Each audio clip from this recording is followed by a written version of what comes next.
여러분은 하나님이 살아계신 분이라는 사실을 믿습니까? 믿으니까 믿겠죠? 그러면은 하나님이 살아계시다는 것은 단순히 존재한다는 의미입니까? 가만히 생각을 해보세요. 우리는 하나님은 살아계시다 믿고 있습니다. 그렇다면 그 살아계시다는 의미가 단순히 존재한다는 의미냐 이 말이에요. 단순히 그냥 하나님이 숨을 쉬고 움직이는 존재라는 뜻입니까? 그게 아닙니다. 하나님이 살아계시다는 것은 하나님은 지성과 감정과 의지의 인격을 가지시고 어떤 목적을 갖고 일하고 계시다는 뜻입니다. 하나님은 지금 일하고 계신 겁니다. 하나님이 살아계시다 이것은 하나님이 단순히 존재한다는 의미가 아닙니다. 하나님은 어떤 목적을 가지시고 그 목적을 위해서 하나님은 지금도 계속 일하고 계시다는 뜻입니다. 하나님께서는 그렇게 일하시기 위해서 하나님의 뜻을 하나님 품속에 있었던 말씀을 가지고 하나님께서는 일을 하고 계십니다. 하나님이 말씀을 먼저 던져 놓으시고 나서 그 말씀대로 하나님이 일하신다 이 말이에요. 말씀대로 일하신다. 그래서 우리가 하나님의 말씀을 믿을 때 우리는 그 말씀에 세 가지 의미가 있다는 사실을 알고 믿어야 됩니다. 첫째는 이 말씀이 곧 하나님이라는 믿음을 가져야 됩니다. 말씀을 대할 때, 이 말씀이 하나님이셔. 이 믿음이 있어야 돼요. 여러분들이 이 믿음이 없으니까 하나님 말씀을 들으면서 엉뚱한 생각을 하는 거예요. 하나님의 말씀의 권위가 뭔지 모르는 거예요. 그러니까 여러분들이 그런 걸 모르니까 하나님 말씀을 듣고도 한 귀로 듣고 한 귀로 흘려버리고 하나님 말씀에 순종도 하지 않고 또 순종하지 않으면서도 두려움도 없고 그런 이유가 바로 하나님의 말씀이 하나님이라는 사실을 여러분들이 인정하지 않기 때문에 그렇습니다. 따라서 하십시오. 하나님의 말씀은 곧 하나님이십니다. 이 성경 66권에서 나타난 하나님의 입으로 하신 말씀이 곧 하나님이라 이 말이에요, 여러분. 이런 믿음을 가지고 하나님의 말씀을 대해야 되는 겁니다. 그런데 이런 믿음이 없으니까 하나님의 말씀을 여러분들이 듣고도 순종하지 않고 여러분 자의적으로 해석을 하고 자기 유리한 대로 해석을 하고 자기 편리한 대로 해석을 하고 그러고 살아가면서 여러분들이 자기는 나는 하나님을 믿는다라고 지금 생각하는 사람이 얼마나 많이 있냐 이 말이에요, 여러분. 하나님의 말씀이 하나님이기 때문에 이 말씀에 하나님의 권위를 두어야 되는데 그런데 이 말씀은 법이고 명령이기 때문에 하나님을 믿는 사람들은 이 말씀이 무엇이라 말씀하시든지 이 명령에 이 법에 순종하는 사람들이 하나님을 믿는 사람들이에요. 자기 하나님을 믿는다고 하면서 하나님 말씀에 불순종하는 사람들은 하나님이 하나님을 믿는다고 인정을 하시지 않습니다. 그러므로 여러분들이 그런 희망이 하나 있는 것은 하나님이 살아계시다는 사실을 믿으면서도 말씀에 불순종했을 때는 빨리 돌이켜서 예수 그리스도의 보혈로 회개할 수 있는 은혜를 하나님이 주셨어요. 그러니까 하나님의 말씀이 하나님이라는 사실을 믿고 자기 믿음이 연약해서 그 말씀에 불순종할 때는 빨리 돌이켜서 예수 그리스도의 보혈을 의지해서 회개하는 사람까지를 하나님은 하나님의 말씀이 하나님이라는 사실을 믿는 사람으로 하나님이 인정을 해 주십니다. 둘째, 하나님의 말씀이 살아있다는 사실을 믿으셔야 됩니다. 하나님의 말씀은 살아있어요. 그래서 히브리서 4장 12절에 하나님의 말씀은 살았고 운동력이 있어 좌우에 날섰던 검어도 예리하여 우리 혼과 영과 골수와 관절을 찔러 쪼개고 남기까지 하며 또 마음의 생각과 또 뜻을 감찰하시나니 그랬습니다. 하나님의 말씀이 살아있다, 살아서 막 움직인다, 그런 사실을 믿어야 되는 겁니다. 셋째로, 하나님의 말씀은 영원히 살아있다. 하나님의 말씀의 효력은 영원하다. 하나님의 말씀은 영원히 유효하다. 이 세 가지를 반드시 믿는 믿음을 가지고 하나님 앞에 나가야 되는 겁니다. 이 세 가지 믿음을 갖지 않으면 여러분들은 온전한 하나님의 사람이 될 수가 없습니다. 이 세 가지 믿음을 갖지 않으면 여러분들은 어딘가 함량 미달, 어느 부분인가 함량 미달의 그 믿음을 갖다가 온전한 믿음으로 착각하고 살고 있는지도 모른다 이겁니다. 하나님 말씀은 영원합니다. 그래서 베드로전서 2장 24절로 25절에 모든 육체는 풀과 같고 또 모든 영광이 풀의 꽃과 같으며 풀은 마르고 꽃은 떨어지되 오직 주의 말씀은 세세토록 영원토록 있다고 하셨으니 너에게 전한 이 복음이 곧 이 말씀이니라 그랬습니다. 하나님의 말씀은 영원한 효력이 있어요. 영원한 효력. 그래서 우리가 하나님을 믿을 때 하나님은 영이시기 때문에 눈으로 뵐 수 없지만 하나님은 말씀으로 당신을 나타내셨지. 그러므로 하나님의 말씀은 하나님이시고 이 하나님 말씀은 살아있어. 그리고 하나님 말씀은 이 효력은 영원한 거야. 유효기간이 없어요. 이런 사실을 믿고 우리가 하나님 앞에 나가야 됩니다. 따라서 하나님은 말씀을 먼저 던져놓으시고 나서 말씀을 따라 하나님이 일하셔요. 하나님이 일하시는 분이에요. 그래서 요한복음 5장 17절에 하나님은 일하시는 분이다 그랬습니다. 하나님은 일하는 분이시다. 하나님께서 어떤 일을 하시느냐? 그 말씀에 순종하는 자들에게는 그 말씀이 하나님이라는 사실을 하나님이 보증해 주시기 위해서 일하셔요. 그래서 말씀에 순종하는 자들을 하나님이 지켜주셔요.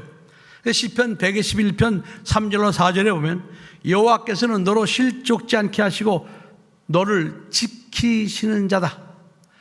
너를 지키시는 자가 졸지도 아니하시고 주무시지도 아니하시느니라. 그럼 졸지 않고 주무시 한다는 건 뭐예요? 뭐 한다는 뜻이에요? 일하고 계시다 이 말이에요. 일하고 계시다. 주무시지도 않고 졸지도 않으신다. 이것은 하나님의 뜻을 이루어드리기 위해서 순종하는 이스라엘 백성들을 위해서 하나님은 계속 일하고 계신다. 구약 성경은 이 땅에 아들을 보내시겠다고 하신 그런 모든 예언의 말씀이에요. 그래서 하나님께서는 이 세상에 죄인들을 죄에서 구원할 독생자 예수 그리스도를 보내시기 위하여 하나님은 계속 일하신 거예요. 그러다가 하나님은 그 일하시는 것을 하나님이 이루시기 위하여 독생자 예수 그리스도를 이 세상에 보내셨습니다. 그래서 예수님께서도 그래서 말씀하시기를 내 아버지께서 이제까지 일하시니 나도 일한다 그랬습니다. 그러니까 예수님도 이 땅에 오셔서 일하러 오신 거예요. 어떤 일을 하러 오셨느냐? 아버지의 뜻을 이루어드리기 위하여 일하러 오신 겁니다. 그래서 이 땅에 오셔서 예수님께서는 많은 병자들을 고치시고 귀신들을 쫓아내시고 또 예수님께서는 많은 영혼들을 구원하시기 위하여 인간들의 모든 죄를 당신의 몸으로 짊어지고 십자가에 못 박혀 피 흘려 대속해 주신 것입니다. 이렇게 계속 일하셨어요. 계속 일하셨어요. 그리고 하나님 보좌 우편에 올라가셔서 보혜사 성령을 보내셨습니다. 그럼 보혜사 성령은 또 뭐하러 오셨느냐? 그분도 일하러 오신 거예요.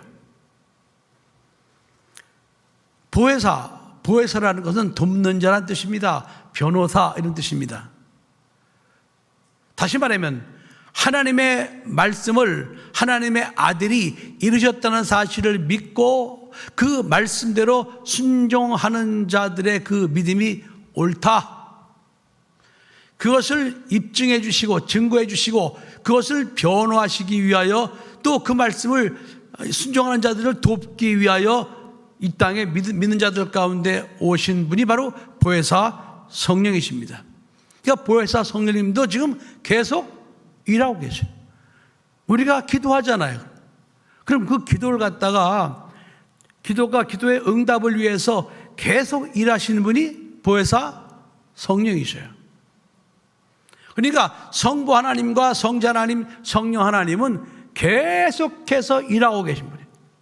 일하고 계신 하나님. 일하고 계신 하나님. 우리는 이러한 사실을 믿고 하나님의 말씀은 살아있고 영원한 약속이구나. 언약, 말씀의 약속. 그리고 하나님은 이 언약을 반드시 이루는 분이시구나. 반드시 이 언약을 이루는 분이시구나. 그 사실을 믿어야 돼요. 하나님은 우리가 이 말씀을 믿든지 말든지 하나님은 당신께서 하신 말씀을 당신이 이루시기 위해서 계속 일하고 계십니다.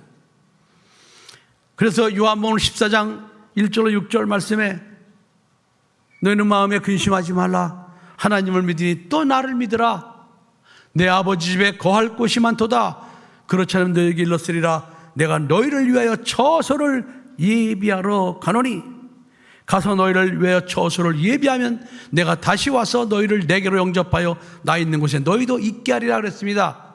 다시 말하면 이 땅에 오셔서 우리의 모든 죄를 위하여 십자가에 못 박혀 피 흘려 죽어주신 그 예수님은 지금 아버지의 집에 가셔서도 쉬지 않고 뭐 하신다? 일하고 계신다 이 말이에요. 무슨 일을 하십니까? 이 땅에서 예수 그리스도를 믿는 우리들의 처소를 위해서 예수님은 지금도 일하고 계신다. 이것이 성삼위 하나님께서 그 말씀을 이루시기 위하여 일하시는 모습들입니다. 그러니까 이렇게 성삼위 하나님은 계속 일하시는데 우리는 예수를 믿으면서 하나님을 위해서 일하지 않고 있다는 게 문제가 되는 겁니다. 하나님은 하나님의 뜻을 이루기 위하여 이렇게 성삼위 하나님이 계속 쉬지 않고 일하시는데 그 예수의 공로를 힘입어 구원받은 우리들은 이 땅에서 하나님의 일을 위하여 일하는 것이 아니라 예수를 빙자하여 자기 육신의 어떤 목적을 이루기 위하여 계속 일하고 움직이고 있다는 것이 그것이 바로 문제인 것입니다. 여러분, 오늘 우리는 이 말씀을 들으면서 나의 믿음이 지금 어디로 향하고 있는지, 나의 믿음이 지금 함량 100%의 하나님이 인정하시는 믿음인지 아닌지를 우리는 스스로 점검을 해봐야 합니다. 왜 그런가 하니 나중에 백일하에 우리가 가지고 있던 믿음이 백일하에 적나라하게 드러날 때가 있기 때문입니다. 끝까지 숨길 수 있으면 다행이에요. 우리 예수님을 속일 수 있고 끝까지 그럴 수만 있다면 어쩌면 다행일는지도 모르겠어요. 그러나 끝까지 속일 수가 없습니다. 언젠가 때가 되면은 우리가 가지고 있는 그 믿음이 적나라하게 적나라하게 그대로 다 드러날 수밖에 없는 날이 있기 때문에 그날에 부끄러움 당하지 않기 위해서라도 우리는 하나님이 기뻐하시는 믿음이 무엇인지, 하나님이 원하시는 믿음의 삶이 무엇인지를 정확히 깨닫고 우리는 하나님이 기뻐하시는 믿음의 삶을 살기 위해서 전진하는 성도가 되어야 됩니다.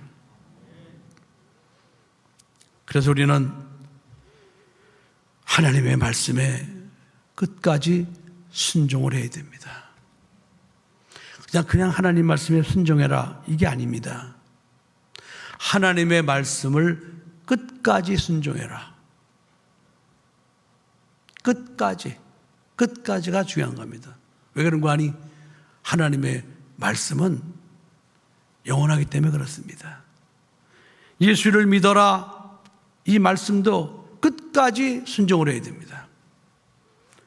중간에 어느 시점에 가서 예수를 믿으라고 하신 말씀을 포기하면은 그 사람은 하나님 앞에 믿음의 사람으로 인정받을 수가 없습니다.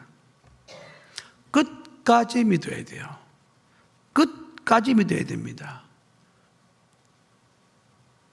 여러분 중에 혹시라도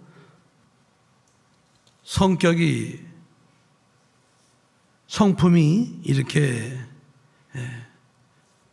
변덕이 심한 사람이 있으면은 여러분 꼭 회개해야 됩니다. 성격의 변덕이 심한 사람은 믿음도 똑같이 변덕이 심해요. 그럴 수밖에 없어요. 그러니까 믿었으면 나는 끝까지 믿는다. 끝까지 믿는다. 그런 믿음을 가진 사람이 하나님의 말씀을 끝까지 순종하는 사람이 될 수가 있습니다. 우리가 기도할 때도 마찬가지예요. 하나님 앞에 하나님의 뜻을 이루기 위하여 또 말씀에 순종하기 위하여 기도할 때는요, 기도를 시작했으면 그 기도를 내가 응답받을 때까지 끝까지 해야 됩니다. 어떤 사람들은 이렇게 말하는 사람이 있어요. 그 하나님을 믿는다는 사람들이 왜 똑같은 기도를 반복해서 하는지 모르겠다. 그건 믿음이 없다는 얘기 아니냐, 의심한다는 얘기 아니냐, 이렇게 비난하는 사람들이 있어요. 그렇지 않습니다. 우리가 기도하는 것은, 그래 어저께 기도했어요. 오늘 한 기도는 어저께 한 기도를 하는 게 아닙니다. 의심이 나서 기도하는 것이 아닙니다. 오늘 새로운 날에 또 새로운 기도를 하는 겁니다. 믿으셔요? 여러분 성경에 보세요. 엘리야가 하나님 앞에 하나님께서 비를 내려 주시기를 원해서 기도를 시작합니다. 갈멜산에 올라가서 양 가랑이 사이로 머리를 파묻고 하나님 앞에 기도합니다. 내려왔습니다. 비가 안 옵니다. 그러면은 엘리야도 그냥 이제 한번 했으니까 언젠가 오시겠지 이렇게 생각을 하고 기도를 하지 말아야 되는데, 엘리야는 계속해서 그 다음 날도 계속해서 똑같은 기도를 반복합니다. 7일째 되는 날, 저 지중해 바다 위에 손바닥만한 구름이 피어났습니다. 그래서 구름을 보고 이제 하나님께서 큰 비를 내려주시겠구나. 똑같은 기도를 7번을 한 거예요. 다니엘이 하루에 3번씩 예루살렘을 향한 창문을 통하여 하나님 앞에 기도했습니다. 무슨 기도했겠습니까, 여러분? 하나님, 우리 민족을 속히 예루살렘으로 돌아가게 해주세요. 예루살렘에서 하나님 앞에 제사 지내게 해주세요. 그 기도 아니었겠습니까? 그것도 하루에 3번씩이나 반복해서 계속 기도하고, 반복해서. 또 이스라엘의 남유다의 그 패망과 마지막 때에 되어질 일들을 하나님이 환상으로 보여주시니까 그때부터 새 1회 동안 37이 21일 동안 계속해서 같은 기도를 했습니다. 그 사람은 믿음 없는 사람입니까? 아닙니다. 우리가 오늘 한 기도는 오늘이 처음이에요. 어제는 어제였어요. 제가 여러분에게 우리 대표기도 하시는 분들에게 반드시 대표기도에 우리 교회 4대 목표와 3대 목회 비전에 대해서 기도하십시오.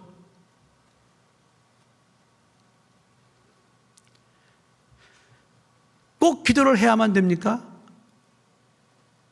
이렇게 생각하는 사람이 있어요. 아니, 똑같은 기도를 무슨 녹음기 틀어놓듯이 할 필요가 있겠습니까? 이렇게 말하는 사람이 있어요. 그건 잘못된 생각입니다. 오늘 우리가 대표 기도하는 이 순간은 처음 한 기도예요. 우리 교회가 이 땅에 세워지고 4대 목표가 이루기까지 이건 끝까지 기도해야 되는 거예요. 3대 목회 비전도 마찬가지입니다. 하나님께서 수지산성교회를 건축해 하시고 이전을 건축해 하시고 제게 주신 3대 목회 비전이 있었습니다.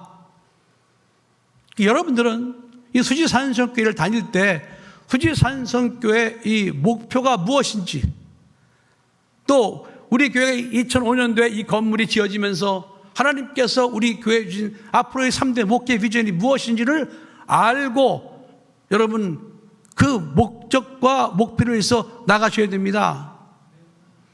왜 하나님께서 수많은 교회 중에서 여러분들을 수지산성교회로 보내셨겠습니까?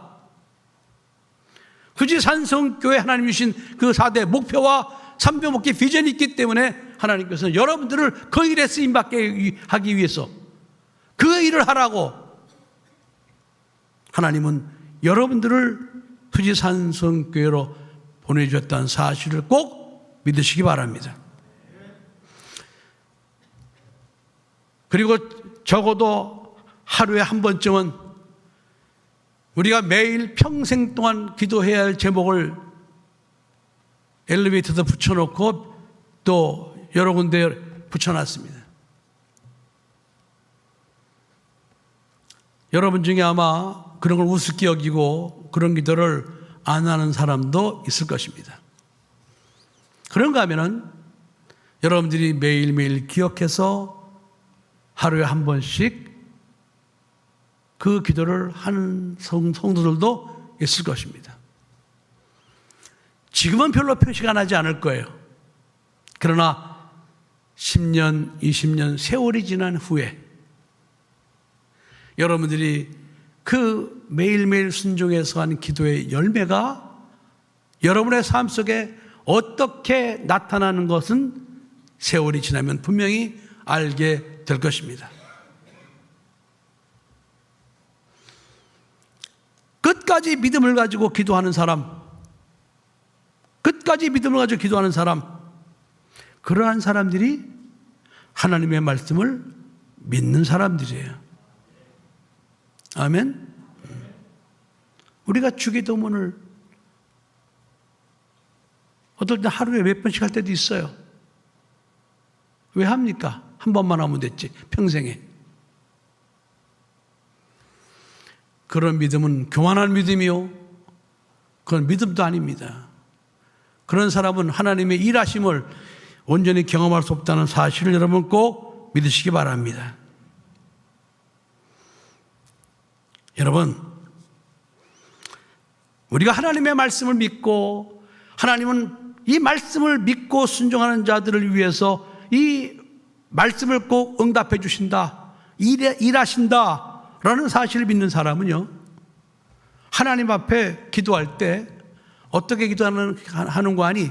하나님의 말씀을 붙들고 기도합니다. 여러분 잘 들으십시오. 여러분들이 어떤 목적을 가지고 기도할 때 내가 지금 하나님 말씀을 붙들고 기도하는지 안 하는지 여러분 생각해 보십시오. 말씀을 부여잡고 기도하는지 아니면 그냥 내 생각대로 기도하는지, 내 육신의 소욕을 위해서 기도하는지, 하나님의 나라와 의를 먼저 구하라. 그러면 너에게 모든 것을 더하시리라. 하나님의 말씀을 붙들고 기도하는지 안 하는지, 내가 하나님의 말씀에 순종하면서 내가 기도하는지 안 하는지, 그걸 먼저 여러분들이 살펴보셔야 할 것입니다.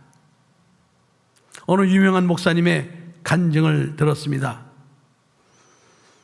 그 목사님의 연세는 지금 거의 80이 다 돼가는 그런 목사님인데, 초등학교 4학년 때 자기가 경험한 그런 간증을 하는 것이었습니다. 자기네 집은 매일 전쟁의 연속이었답니다. 아버지가 일방적으로 어머니를 두드려 패는 전쟁의 연속. 근데 그 전쟁하는 이유가 무엇인가 하니, 어머니가 제사를 안 지낸다는 이유, 또 한 가지는 어머니가 주일에 예배드리고 일을 안 한다는 이유. 그 아버지는 불신자였으니까. 그러니까 1950년대 말이나 60년대 초니까 그때 아버지들의 모습이 어땠습니까? 얼마나 봉건주의고 가부장적이고 또 폭력적이고. 그때 어머니들은요, 정말 너무 불쌍했습니다. 너무 불쌍했어요. 지금 여자들은 정말 무슨 복이 많아서 지금 태어났는지 모르겠어요. 그때는 남편이 때리면 때리는 대로 맞고, 욕하면 욕하는 대로 먹고, 남편이 왕이었어요. 그때는, 그 시절엔. 지금 아마 자기 남편이 자기한테 그렇게 하면 그 데리고 살 여자가 없을 거예요, 아마. 하루는 학교를 끝나고 집에 왔는데, 집 가까이 왔으면 집이 당연히 시끄러워야 되는데 싸우느라고 그날따라 조용하더라는 거예요. 예감이 이상해서 문을 열고 들어가 보니까 자기 어머니가 벽에다가 대못을 걸고 목매달아 죽어 있더라는 거예요. 자기 어머니가 혀가 막 여기까지 나오고 몸이 차디차고 완전히 죽어가지고. 근데 자기 아버지는 저쪽 벽 밑에서 담배를 뻐끔뻐끔 피고 있더라는 거예요. 그러니까 자기 아버지가 마지막으로 내 말을 안 들을 것 같으면 너 죽어라. 그래가지고 아마 강제로 목을 매달아서 죽인 것 같아요.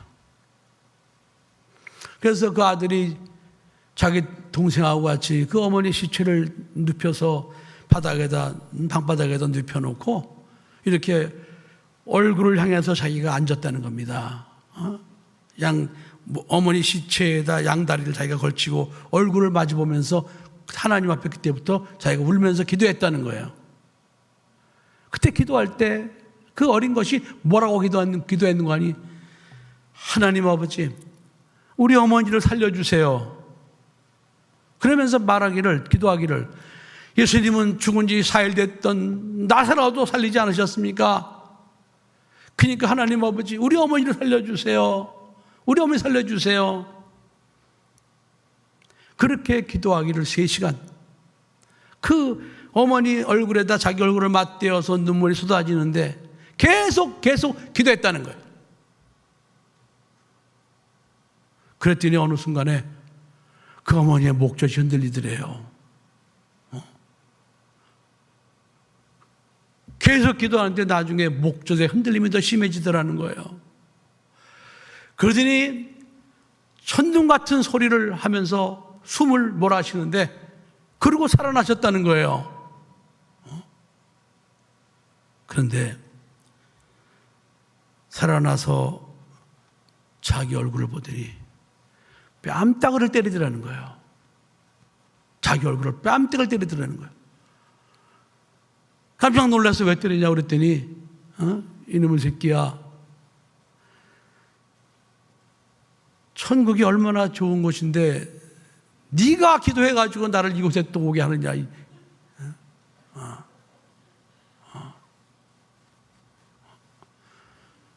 자기가 낙원에서 정말 예수님과 함께 이렇게 이루고 있는데 예수님이 자기를 데리고 이 장면을 보여주더라는 거예요. 자기 아들이 자기 시체 위에 앉아서 큰 눈물 고물을 흘리면서 기도하는 이걸 보여주시더라는 거예요. 그러더니 가라 그러더래요.